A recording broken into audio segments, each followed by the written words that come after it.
Nakikita ng aso na himam ng kanyang mais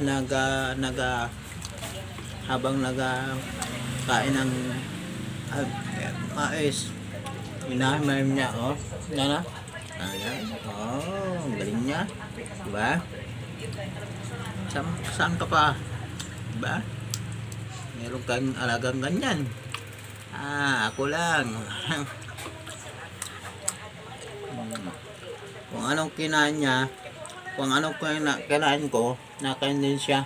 Uy, huwag kang baka pagalitan. Yan, huwag ka pagalitan. Manood lang sa'yo habang nakain ka. May audience pa siya. Dalawa, isang pusa at saka isang aso. Yan, habang